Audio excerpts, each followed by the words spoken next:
Thank you. Please be seated.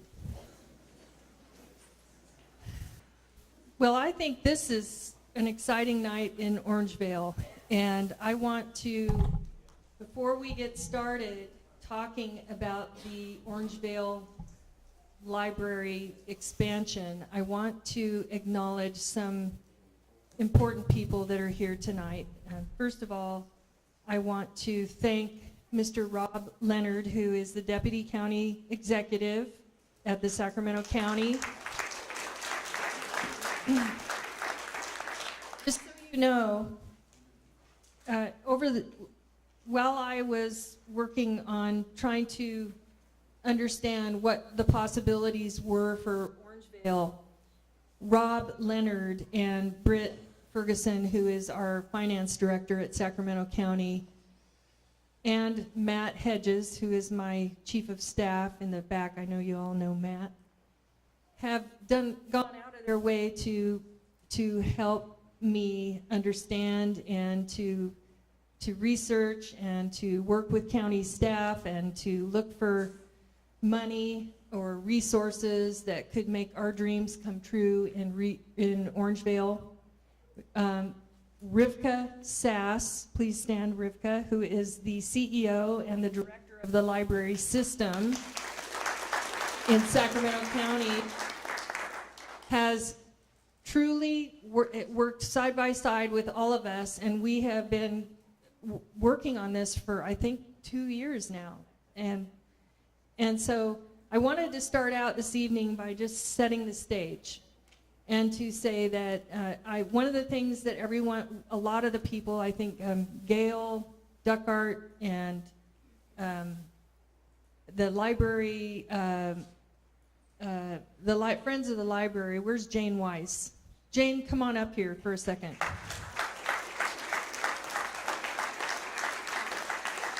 The very first question that the Friends of the Library and others asked me was, are you going to keep the dream alive? If we vote for you, will you keep the dream alive? And will you help us get the new library on the hill was the dream. In fact, the question was, will you renew the sign? Because the sign looks so bad, it's hard to dream when you look at that sign. That was the question Jane asked me.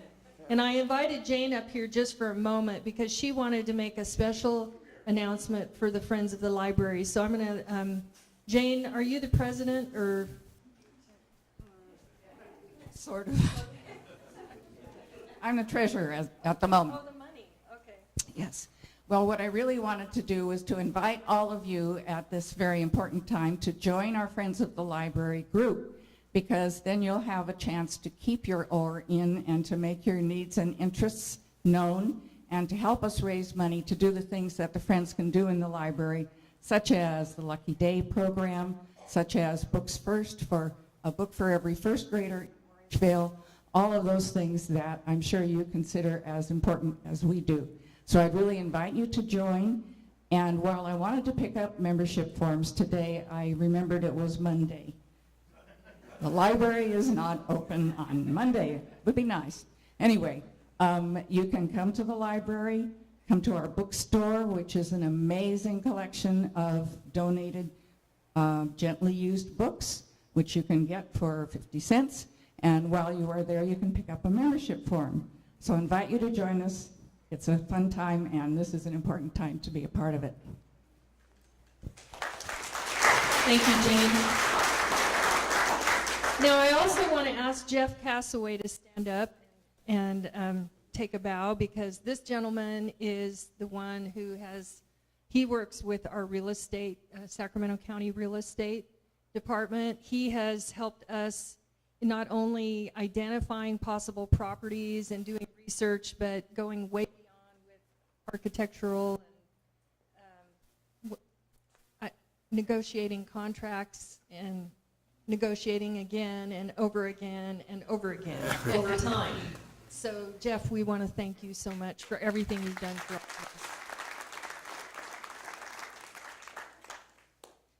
So, when I got elected, I learned, as I was meeting some of the past supervisors, I met Supervisor Jim Strang, I knew Dave Cox and Roger Milo and Roberta McGlashan all had fought trying to find a way to get that beautiful library, something that Orangevale could be proud of, and it was the condition in Orangevale that be one of the things that we focused on, and I've been working with all of these folks. It wouldn't have been possible without them, I can tell you that. And early on, we really had to face some reality, and I think I've tried to be honest with the community about, we can pretend like we're going to get that $15 million library, but right now it's just not in the cards. There's no the state money that was supposed to pay for the library that we had been looking at in the past several years kind of dried up and went away, and now at this time there's no money. That doesn't mean there isn't still a place in our capital improvement plan that shows that there is some funding available, some bond funding, and there's a couple $100,000 in the bank still. It's all still there, and the dream isn't dying. It's more of we're still working on that. But tonight we're going to talk about what we can do right now to get Orangevale a better library, and that's what's really exciting. And the reason you're here is because we need your input, and Rivka's going to be talking a little bit more about that. But I just wanted to first let you know that over the past couple of years, I've been going to these community meetings and talking to you about, some possible, we had people giving input on possible locations. Jeff did research. We did a lot of negotiating. The staff did negotiating behind the scenes to try to see if we could make something work at the Walgreens. We talked about a church that was down on the corner adjacent to the community rec and park that was possibly going to be up for sale that could be repurposed.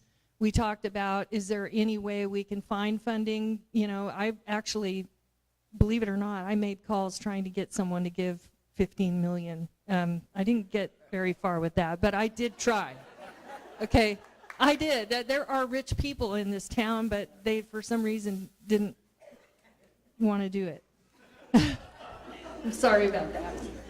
So what we have come up with is really exciting, and I'm going to, since Rivka is our fearless library authority leader, and she can say it much better than I can, I'm going to invite Rivka up to just share with us what we're looking at and what our opportunity is, and then she's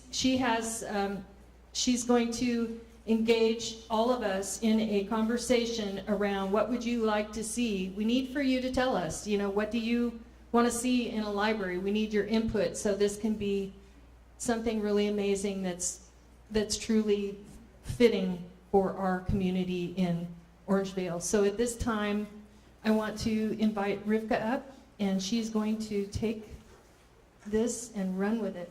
Thank you, Rivka. Thank you. So I first met Sue Frost at a meeting at the Orangevale Rec and Park Center in 2015 when we were holding community meetings about a potential new library. Who among you attended any of those sessions? Well, she came, and she was relentless then, and I thought she was going to be elected on the basis of the questions that she asked about the library. She hasn't stopped being relentless on behalf of the Orangevale community, I'm going to tell you that. And here we all are. So I'm sorry, the microphone seems to be cutting out a little bit. So if you can't hear me, I will repeat myself. So I'm going to just jump right in because I can tell you are people who are engaged with your community. I'm looking for the gentleman, there you are, who I said, just go, oh no, there you are, back there. I said, just go over to one of the boards and put something on a Post-it note, and we'll see what happens, and kind of show people the way. Well, we already have about 50 Post-it notes up, so thank you. So what we want to talk with you about, Sue laid it out very well about the Rec and Park Center space, and we got kind of far down the road, at least in terms of understanding what we wanted, when we realized it was beyond the financial capacity of the county to build the building. There were site issues. So then we started looking at other facilities, as Sue mentioned. And then we decided to look a little more inward, and we looked at where we are and wondered if we could do something that that would meet the needs of the community. And I know you have been waiting for a library since, I believe I want to say 1905. Am I close? I think I'm really close. Like 1905, 1908, somewhere in there. I know. But a lot has changed since 1905. And so we're looking at the idea of a long-term lease in the existing facility. So nobody's hissed so far, nobody's yelled boo. So let me mention a couple of things and then we'll take questions. But we really want you to talk about, we want to hear from you. We want to hear if we can make this work. We think we can, and we're frankly really excited about it. So let me give you just a little bit of detail. The current facility is roughly 4,200 square feet. The landlord is willing to move the nail salon that's next door to the library and expand us into what amounts to about 7,950 feet. So almost 8,000 square feet. It would include a community room. It would include larger spaces, more computers, larger spaces for kids, for teens, for adults, maybe a little separation, some workspace for the staff, and then that allows us, if we have more space, that allows us to do more programming, to perhaps add a youth services librarian, to do even more than we're able to do, and so we kind of think it's a good idea. And we're especially excited because the current owner of the building is willing to do the tenant improvements, all of them. And that would be in exchange for a long-term lease. And anybody want to tell me what they think long-term means in terms of higher? 15-year lease. So we think that's pretty good. That doesn't mean that the dream of a new library has to die. It just means it gives us more time to figure these things out and pursue to raise that $15 million from that local rich person to build us a new library, right? But seriously, we actually think this is a good, not short-term solution. We had similar issues over in Rio Linda. We were hoping, there was money put away, it was tobacco litigation settlement funds were put away for a new Rio Linda library, and we realized in, I think it was 2011, that would never happen. That it just was not realistic. And we have a long-term lease, and we have a beautiful building. That's one of my, actually it's one of my favorite buildings, and it's 7,600 square feet. It has amazing space. I urge you all to take a road trip to Rio Linda. I think there are many roadside stands and farmers markets. You probably have one or two here though.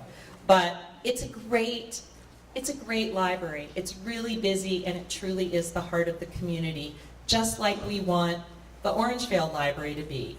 But we do think that this is a really good solution for people. So I'm going to mention, I do see you and I will answer your question, but I want to mention one thing about permanent buildings.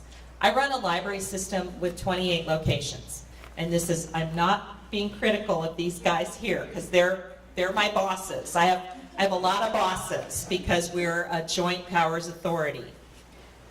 But I will tell you that deferred maintenance on buildings that the city and county own is a huge issue, and it's a huge issue for all of us as taxpayers.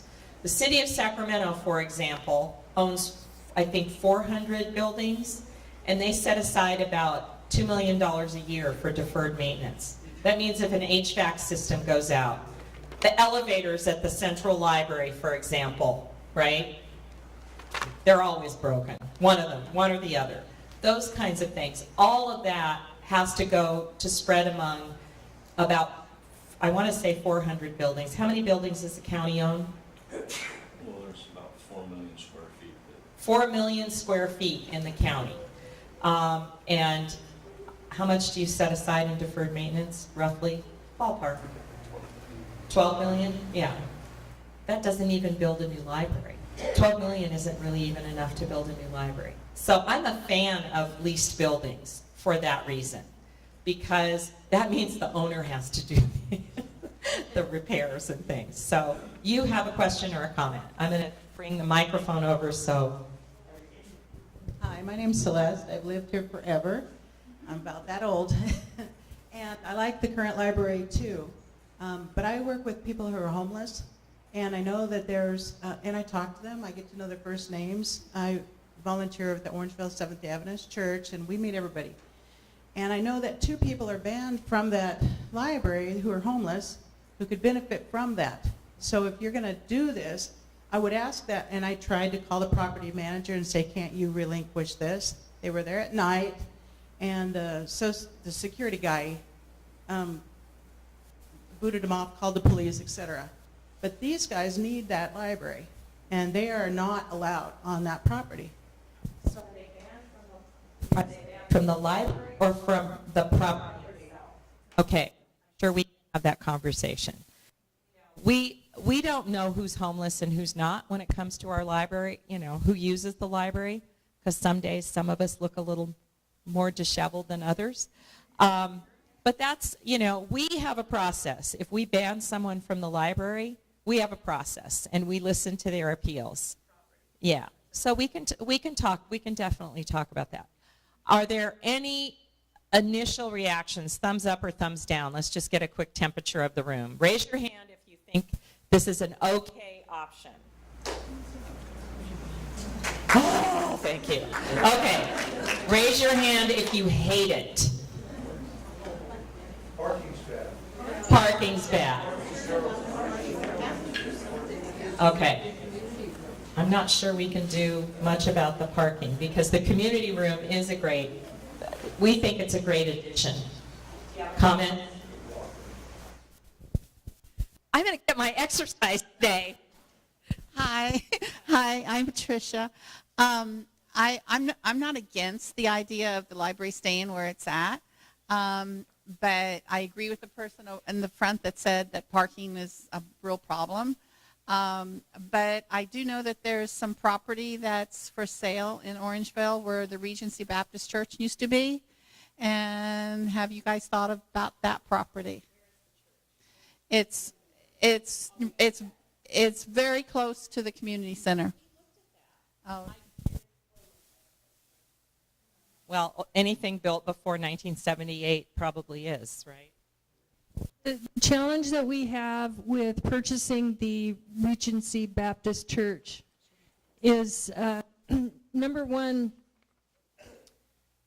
it's not, that's kind of down the road. We just learned in the last couple weeks that they were ready to sell. There would be improvements that would be needed to be made on that property to repurpose it. My understanding was that it would be anywhere between 10 million to 12 million. And so where we were looking at the new library on the hill for 15 million, and it goes up every year as the cost of construction goes up. Repurposing is also going to cost money, but there's also the other point that Rivka made so well, which was if we as the county expand the lease where we're at, then basically the library authority, the way our library authority works, if we want a new library, the county has to pay for the capital improvement, and once it's built, we have to take over all the cost associated with the expansion and the maintenance and the ongoing cost of the payments on the bond, and et cetera, et cetera. So you're talking The difference between those two alternatives for about the same square footage in a different location would be millions. Yeah. And all the shift of the cost would go from the library JPA, the library authority, to the county. Whereas if we expand the library where it's at, then the library authority still pays for the portion they've been paying, and we pay for the difference between what they were paying and what the new expansion is. Yeah. So for the county, it's a much more prudent way to approach this temporary situation, even if it ends up being over time. If you really want that nice new library that we have the architectural drawings for, and someday someone might come up, someone handed Sac State $10 million to build a science building. It's possible someone will be able to raise that money. It's not, I don't think it's out of the question that couldn't happen for our community. But, spending millions on something that doesn't even come close to giving us, for the money, it's not even a conversation. The county can't even, we can't even have that conversation. It's not going to happen. I wouldn't be able to fight for that. I don't think it would be a prudent way to manage money. Mr. Posley? Thank you. I'm Greg. If we proceeded with the lease concept, does that preclude any kind of purse or place to produce or put money into for a future library? Is there any kind of a fund, in other words, or a goal that could still be set for a concept at the community center area? It's not out of the question. The dream is not dead. The dream is not dead. But at some point in time, if the legislature, I think it was money from the state. Actually, so I was at a two-day meeting last week with all of the library directors around the state of California, well, most of us. There are 180 libraries in the state of California. And that was an issue that came up over and over again, that we would love another state bond for libraries. It kind of goes back to the deferred maintenance issue that I mentioned a few minutes ago that we're facing all over. It's not just the city of Sacramento, it's Galt, it's Elk Grove. We have a building in Elk Grove, for example, where they kind of forgot to put something on the second floor that they're now having to go back and retrofit, because guess what we have on the second floor? Thousands of books, and the floor is sinking. So we're dealing with building issues all over. So I don't think I like what Sue said. I don't think we need to let the dream die. I think we defer it for a while. This is a great solution that can happen pretty quickly, too. That's the beautiful thing. The owner of the property, and I know parking is an issue, and I don't know that there's a whole lot we can do about the parking. But do you have an idea? We'll put in one of those things like, New York City, they have those things where you pull the car in and then it's like a thing like that. My name is Russ. I wonder if I understood Sue correctly, as with the lease, it doesn't have that building. Well, it has to be that building, yeah. You park across the street from the shopping center and come across at the light, the corner. Is there a light? And maybe we can work on some other safety things so people can get across the street. Okay. So.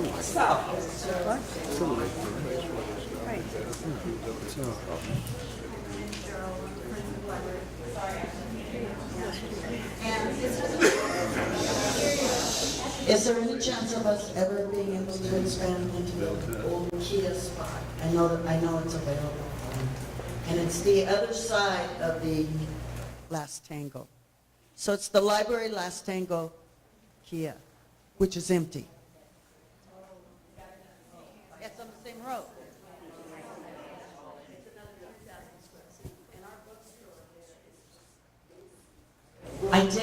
I failed to mention one thing. With this plan, there's a larger space for the Friends. Probably never as large as the Friends one, but there is a larger space for the Friends. So, okay, other comments or questions? Because we do want to put you to work for a minute. Just, do you have a few minutes to kind of talk together in small groups? You want to do that? Will you do that for us? Because we want more Post-it notes. We want to hear what you want. So, I'm going to run over to you and then I'll come back. I'd just like to know how many square feet are in the Carmichael Library and the Fair Oaks Library and Okay. the Sylvan Oaks Library. Are we now Rio Linda East officially? No, you're not Rio Linda East officially. You are a 21st century model for library service. Each of those libraries that you mentioned are in the range of about 12,000 square feet. David Hillier is in the back of the room, and he's one of our facilities managers, and I can see he's looking it up. But I will tell you that they are roughly 12,000 square feet each. We helped pay for all those. Yes, you did. But they were built at a time when we were hoping to build 35,000 square foot libraries. And boy, am I glad we don't have any of those. Because it's hard enough for us to operate. Thank you, I've heard enough. Okay, thank you, sir. Okay. Rivka, this, What's the timeline? I think the timeline can be pretty quick. I don't know. Where's Jeff? Do you have an idea? Finalizing the lease right now, hopefully probably say June, July. Okay, so we'll go before the Board of Supervisors in July. Means it goes to the Library Authority Board in May, if we can, because they have to approve it before it can go to the County Board of Supervisors. Because we all hold hands and kumbaya together. And someday when you want a really interesting talk, I'll tell you all about library governance, but I won't do that tonight. Thank you. I'm Aaron McGavick. Has anybody explored matching grants? So I'm just doing the math of 15 million times, even if it's only 15,000 residents of Orangevale, that's $1,000 a piece. Have we looked at matching grants? If we can somehow as a community come up with 50% of it, everybody donates or chips in a certain amount. Can we have somebody else in the community or a business or something else do matching grants? I know at Intel we do that to up to a certain amount, not 7.5 million. For Intel? Yeah. No, that's exactly. I think that's great creative thinking, but here's the issue. I've been a librarian for way longer. I've been a librarian for longer than you've been alive. I'm pretty sure. We get matching grants all the time, but they aren't for buildings. It's really hard to get that capital improvement money or anything. That's why the state bond money was so coveted, and that's why I know everybody in Orangevale was really upset because you were just. Hello. I know if I hold it a certain way, you were just behind San Diego. And then San Diego looked like they were going to lose the money, and then they figured out they got one of those rich donors, I think, and that happened. But we can certainly explore things like that, and we get a lot of grants, but they're programmatic. They're to improve services, or they're to put in a maker space, for example. So we should talk, because maybe Intel has a little extra cash for even a small maker space at the new library, which is very popular. We got a grant for our arcade library about 6 years ago, and that maker space is lovely. People use it constantly. So, any other? I think there's a genealogist in the room. Linda Johnson. Actually, I walked in and I got 2 questions in the first 5 minutes. But yes, I belong to Root Cellar, and we are looking for space for a new library or a satellite library, because right now our library is in the State Archives building, which is very limited. We have over 6,000 books and magazines, good-sized library. Would there be any room? And we have 2 programs going on at the Orangevale Library. We have a class every other month, and then you can make an appointment and people will come in and help you, or talk to these people about genealogists coming in to help you break down your brick walls or get started or whatever. So a genealogy space, a room, if you have it, would be really, really nice. That's funny. I had lunch with the state archivist today. First time I ever had a conversation with. No, this was Nancy Lenoyle. Yeah. Okay. Other questions? Aha. There's my man who started the. I'm sorry. Say it again. The proposed budget you have was a new library? Well, the proposed budget, and this was never, the proposed budget started when I got here 10 years ago. It was about 10 million. And by the time we sat down about 5 years ago, almost now, 4.5, it was already up to about 15. So that's one of the problems. I mean, if you've tried to have anybody do any work on your house, it's really hard these days. Okay, other questions, or can we put you to work for a few minutes? Can we also mention that the community room is free? Yes.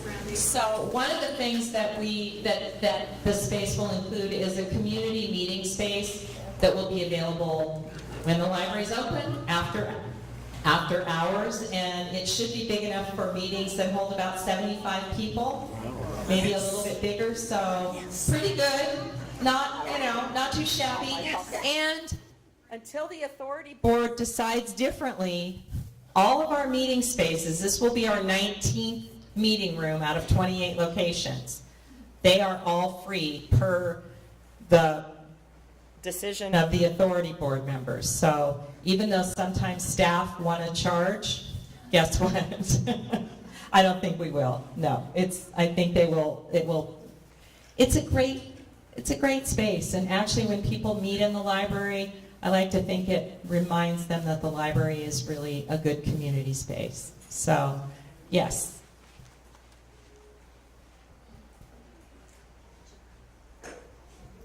It's kind of a silly question, but can we get the library's name on the top of the sign?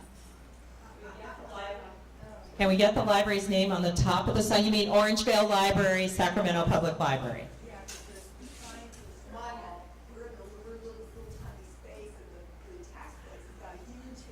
Oh, I'm sure we can work on that.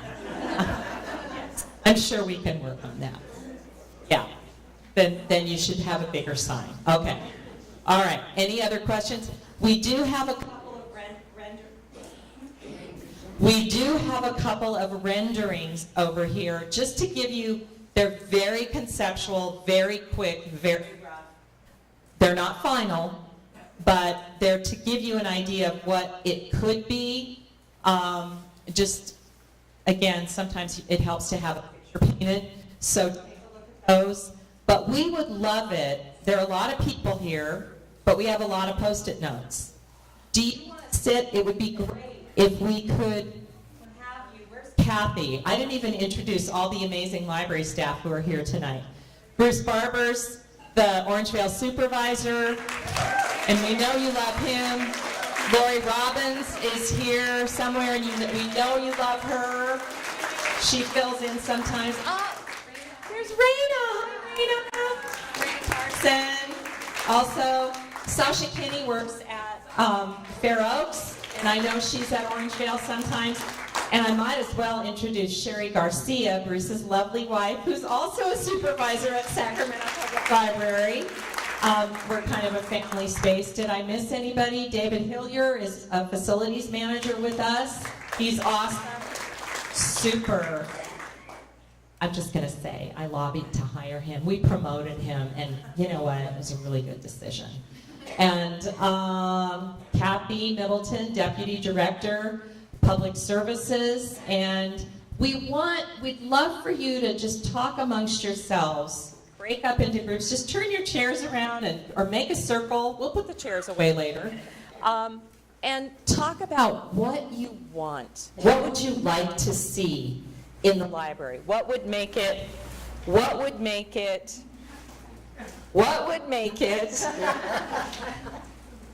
as far as you're concerned, a true community asset? Did I get it right, Kathy? And then what else? What could we add? You want a makerspace? Make sure we know that. Do you want you? What's a makerspace? A makerspace is. Thank you for asking that. A makerspace is usually it's a room that's designated or a space that's been designated that will include either software, hardware, and software. So if you want to write your own music, you can do music synthesis. You can do computer-aided design and create objects and print them off on 3D printers.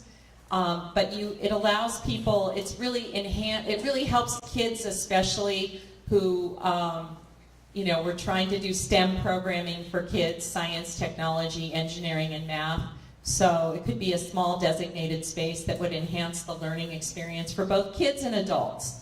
Because not all of us know, I still kind of think a 3D printer is magical when I think that they're really actually printing kidneys on them now.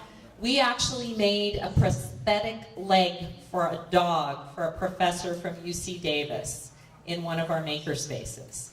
He brought, they measured the dog and it's a little fully articulated leg, which is kind of cool. So, but it's something like that. But the meeting space, an opportunity for you to use the library for more than just walking in and checking out a book. What other kinds of things would you like to see?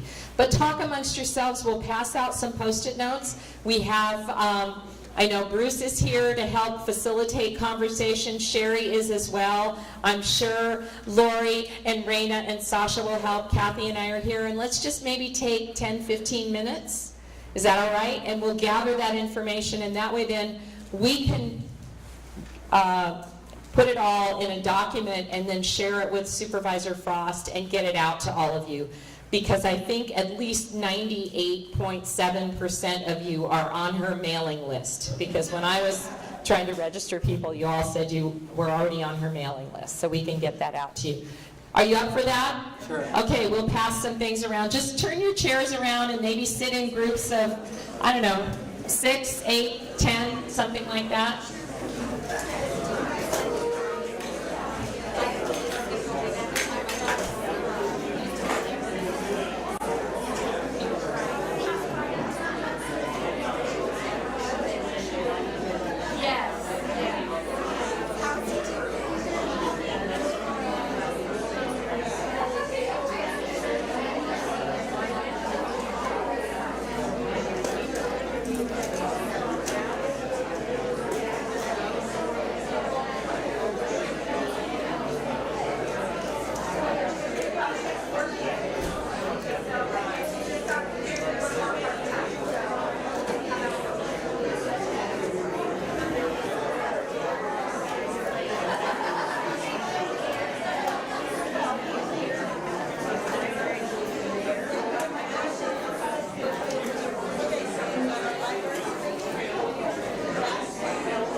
Okay, I think we're gonna, are we winding down or do you want another couple minutes?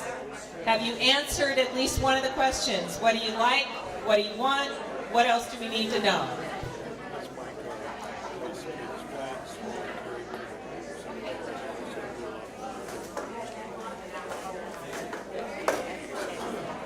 Thank you. Okay. Yes.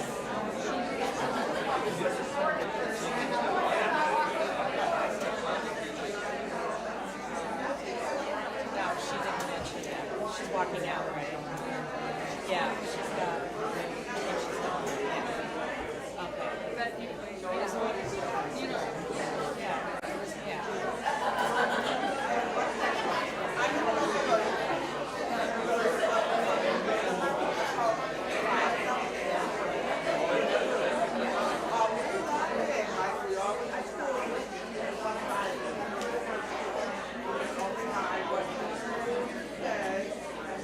We got track of the price, but there are certain things that we have asked just for standardization, like tables, chairs, those kinds of things. Yeah.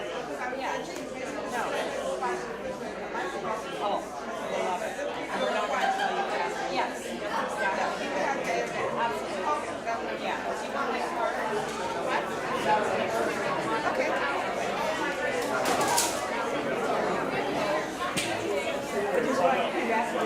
Oh, there's an upside to those wonderful little flip charts, and there's a downside. Yeah. No, Bruce is just too big for it.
I think we're winding down. Do you want us to review these, or would you rather we just codify them all and we'll put them in a document and send them out to the supervisor to share with all of you? So if you didn't give us your email, then you lose, okay? So, all right, I'm going to turn it back to the supervisor for the last word. She's pretty amazing, right? She's not going to give up. Thank you, Rivka, so much for everything. And I want to thank all the county staff and everyone who played a part in this. Thank you all. I hope you're happy with this temporary. It's a long-term temporary. It's a commitment on the part of the county and the Library Authority Board. It still has to be approved by them. But I think it's something that makes perfect sense, and that and I don't anticipate it having any problems with that. Yes. The question was, if this is all approved by the Library Authority and by the county, how quickly will it be accomplished, and will the library close down during that? Jeff, do we have any idea how long the improvements would take? First, they need to relocate the salon before they can start our improvements. So I still have some questions I need to ask, but logistically, I'm going to say probably 10 to 12 months. Okay, 10 to 12 months. The first thing they'll do is relocate the salon. Then they'll have to do some demolition, and it'll take time, but they'll be moving forward as quickly as possible. And I'm going to take one more question, and then we're going to close, and I'll be here as long as you want afterwards. Yes? But will the library remain open during the reconstruction? Sure, yes, the library will be open during, but it just won't be expanded. I mean, there, at some point, they may close. Yeah.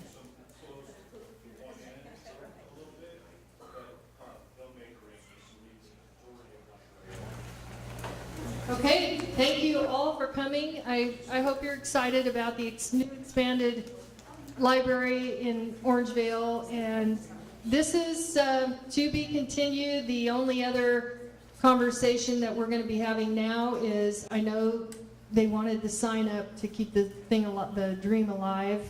I want to figure out how we can repurpose that sign, maybe so the Rec and Park District can use it, or you know, the library dream is not gone, but that sign looks so bad. We need to make that sign look better. So that's going to be my next thing I'm going to be talking with you about in the community meetings. We don't need to spend money fixing a new one. Oh, okay, maybe the vote is just take the sign down, don't spend the money. Yeah, don't spend. That's fine by, what does everyone think? How many people say take the sign down? Is Jane Weiss here? He's not here. Oh, Jane's here. Jane says take it down. Oh my goodness. She's the only person I promised I would keep that sign alive. So thank you, Jane, for releasing me. Okay, thank you very much, everyone. Have a nice evening.